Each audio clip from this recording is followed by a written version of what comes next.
magandang umaga sa lahat.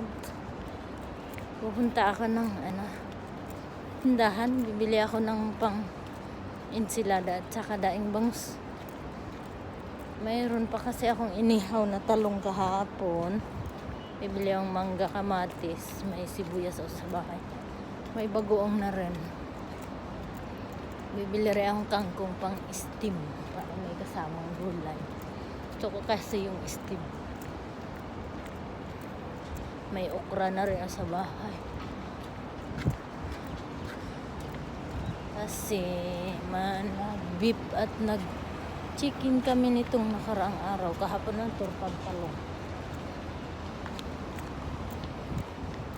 Kaya mag-ano ako ngayon. Bibili rin ako ng dagdag talong pang prito para sa alaga akong panganay.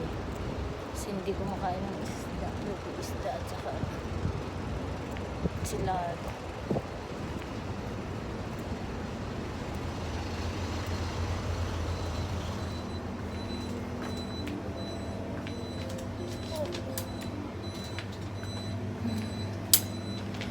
Thursday na naman.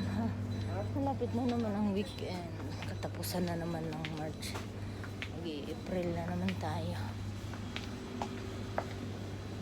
So ngayon kukunin ko talong, kamatis. Kangkong. Baba ko na to.